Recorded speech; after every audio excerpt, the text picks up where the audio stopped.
So guys, एक ऐसा उचिहा जिसने एक ही रात में सबसे स्ट्रॉन्गेस्ट क्लैन उचिहा क्लैन को ख़त्म कर दिया, एक वो भी सिर्फ 13 साल की उम्र में। और एक ऐसा निंजा जिसे गोट ऑफ गेंजुत्सु बोला जाता था, जिसके नाम से ही शिनोबी नेशन थर थर काँपते थे। ऐसा निंजा जिसने रीएनिमेशन जुत्सु के बाद भी खुद को उसके कंट्रोल से बाहर निकाल के शिनोबी नेशन को बचाया। जिसने ऐसा निंजा दो ऐसे निंजा जो कि ओरोचिमारू एंड देदरा, जो कि कागे को हरा चुके हैं, थर्ड होकागे एंड काजे कागे, उन्हें बच्चों की तरह हरा दिया। सुनने में क्या लगता है वो विलन था? नहीं। अगर किसी एक ऐसा निंजा जिसे सेक्रीफाइस का दूसरा नाम बोला जा सकता है, वो ऐसा निंजा जिसने सिर्फ अपने छोटे भाई और विलेज के लिए अपने पूरे क्लैन को ख़त्म कर दिया। अगर पूरे एनीमे में से अगर किसी बैडेस्ट कैरेक्टर की बात हो तो इताची उचिहा का नाम जरूर आएगा। तो आखिर इताची उचिहा कितना स्ट्रॉन्ग था एंड क्या थी इसकी बैक स्टोरी? सो आज हम जानने वाले हैं इताची उचिहा के बारे में, सच एंड क्या कितना स्ट्रॉन्ग था एनीमे में।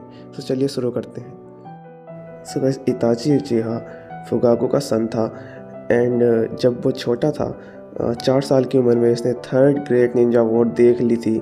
सो तब से ही उसे वॉर बिल्कुल भी नहीं पसंद थी। मतलब एक ऐसा बंदा जिसे वॉर बिल्कुल नहीं पसंद। और उसकी छोटी उम्र में ही उसका फ्रेंड शिसुई उचिहा बन गया था। दोनों की काफ़ी अच्छी फ्रेंडशिप थी और दोनों काफ़ी ट्रेनिंग किया करते थे। और एकेडमी में जाके वहाँ पे वो बचपन से ही कितना तेज़ था, आप इस बात का अंदाज़ा इस बात से लगा सकते हैं कि उसके सेकंड हाईएस्ट स्कोर थे मिनाटो के बाद निंजा एकेडमी में। उसने टीम 2 ज्वाइन की थी उसके बाद में। और वहाँ पे जब एक बार मिशन के वक्त उन्होंने किसी मास्क मैन ने अटैक किया था, जो कि ओबिटो था ऑब्वियसली। और वहाँ पे उसका सारिंगान अवेकन हो गया था। और उसके बाद जब वो बड़ा हुआ तो नाइन टेल का अटैक जो हुआ था, उसकी वजह से जो उचिहा और विलेज के बीच जो मनमुटाव चल रहे थे, उसकी वजह से जो उचिहा क्लैन को विलेज के साइड में कर दिया था। सो उससे उचिहा क्लैन जो है एक तरीके से नाराज़ था विलेज से। सो उसके बाद जो शिसुई उचिहा है ना, उसने फुगाको को अपने गेंजुत्सु से विलेज की तरफ लाने की कोशिश की थी। और डांजो ने शिसुई की लेफ्ट आई ले ली थी और शिसुई ने अपनी दूसरी आई इताची को देकर सुसाइड कर लिया था। सो इसके बाद ऐसा देखकर इताची का मांगेक्यो शारिंगान अवेकन हो गया था। और उसके बाद इताची जो है काफ़ी इस बात का सोच में था कि वो उचिहा क्लैन को चुने या विलेज को। उसके बाद विलेज एल्डर्स के कहने पे इताची ने फाइनली ये डिसाइड किया और अपनी क्लैन को मारने का सोच लिया। उसके बाद इताची आया, सिर्फ 13 साल की उम्र में ओबिटो की मदद ली थी। उसने अपने पूरे क्लैन को मार दिया एक ही रात में, बट वो अपने भाई को नहीं मार पाया। उसने अपने प्यार, अपने फैमिली एंड अपने फ्रेंड्स सबको मार दिया, बस अपने छोटे भाई को नहीं मार पाया। और उसने अपने पेरेंट्स से प्रॉमिस भी किया था कि वो सास्के को बचाएगा। वो सास्के के सामने खुद को एक विलन के तौर पे दिखाता है, जिससे सास्के ज़्यादा स्ट्रॉन्ग बन सके। उसके आगे तो वो थर्ड होकागे से प्रॉमिस करके एंड डेंजो को धमकी देके कि सास्के को कुछ नहीं करना, अकात्सुकी ज्वाइन कर लेता है जिससे वो नज़र रख सके। उसके बाद वह थर्ड टेल जिंजुर्की से भी फाइट करता है और उसे हरा भी देता है। उसके बाद इताची जो है ओरोचिमारू को बच्चों की तरह हरा देता है और देदरा को भी है ना बच्चों की तरह ही हरा देता है। उसके बाद हमें जो है पता चलता है कि इताची लीफ विलेज में आता है कुछ समय बाद। थर्ड होकागे फिफ्थ होकागे सोनाडे जब बनती है तब, थर्ड होकागे जाने के बाद। तो उसके बाद कुरोनाई से बैटल करने के बाद हमने देखा कि कितना स्ट्रॉन्ग गेंजुत्सु यूज़र है इताची, और छोटे मोटे गेंजुत्सु उस पर काम नहीं आते। उसके बाद ककाशी को वो सुकुयोमी में डाल देता है, जिससे एक हफ्ता ककाशी बेहोश रहता है।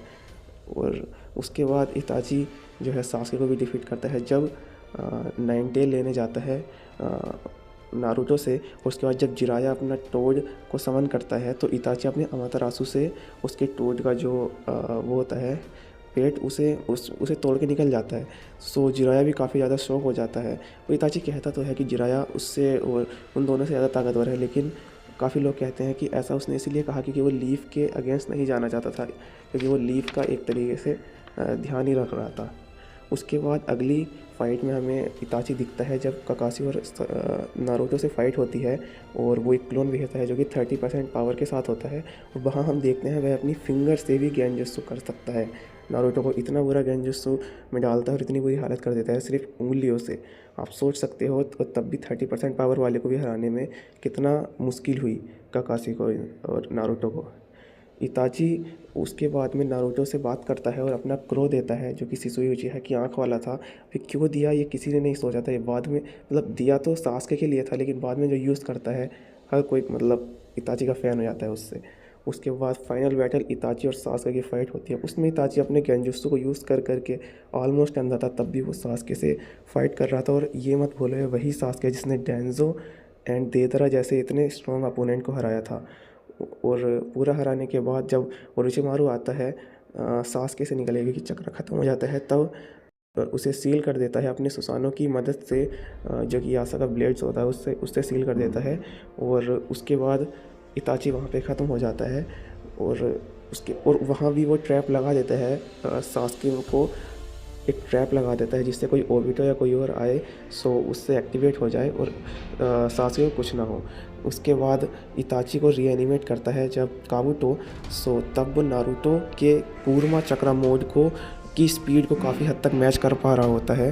एंड उसके बाद वहाँ पे वो नारुतो से वो क्रो निकलवा के खुद को काबुटो की रीएनिमेशन जुत्सु से आज़ाद कर देता है और वहाँ पे नारुतो को भी बचाता है नागाटो से, नागाटो को भी सील कर देता है। उसके बाद काबुटो को भी डिफीट कर देता है और रीएनिमेशन जुत्सु को वो कर देता है, हरा देता है।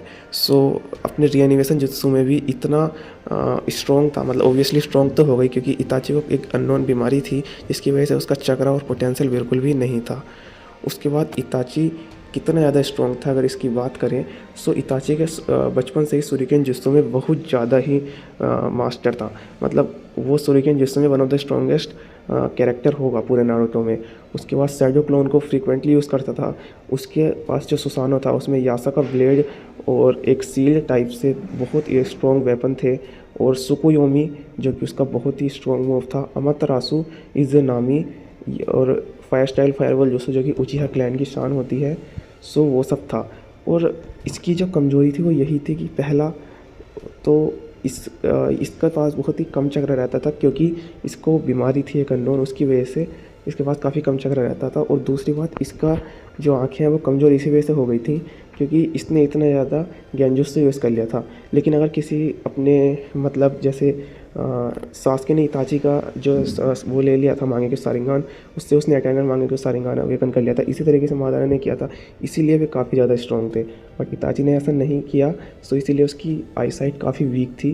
बट जो इताची का स्ट्रॉन्गेस्ट थिंग है वो है उसका माइंड, उसका आईक्यू। उसका आईक्यू इतना ज़्यादा है कि वो किसी भी बैटल में सोच लेता है उसे क्या करना है। सो चलिए अब बात करते हैं कि इताची कितना स्ट्रॉन्ग है। सो अगर काफ़ी लोग कहते हैं कि हम इताची की जो वीकनेस है, उसकी जो बीमारी है, अगर उसे ठीक कर दे तो इताची बहुत कैरेक्टर को सरपास कर देगा। देखिए ये तो कोई डाउट नहीं है कि नारुतो शिपंजन के टॉप 10 कैरेक्टर में इताची बहुत प्यार से आता है। बट क्या वो कितना ताकतवर है? सो मेरे हिसाब से वो काफ़ी ज़्यादा स्ट्रॉन्ग है, बट वो कुछ कैरेक्टर्स से कम स्ट्रॉन्ग है। जैसे ओबिटो हो गया, मिनाटो हो गया, और मादारा और हाशिरामा तो अलग लीग में अलग ही क्लास है उनकी। एंड नारुतो और सास्के तो उन्हीं का शो है, तो ओब्वियसली वे थोड़े से ज़्यादा ताकतवर हैं। बट इताची नो डाउट, अगर उसकी फुल पावर देखने को मिलती हमें हर चीज़ की, क्योंकि वो बहुत हमें कम टाइम के लिए दिखाया गया है, सो नो डाउट वो बहुत ही ज़्यादा स्ट्रॉन्ग कैरेक्टर होता। सो हाँ, यही थी आज की वीडियो। अगर वीडियो पसंद आई हो और इताची के फ़ैन हो तो लाइक ज़रूर करना। एंड ऐसी और वीडियो के लिए चैनल को सब्सक्राइब कर दो एंड वीडियो को लाइक कर दो।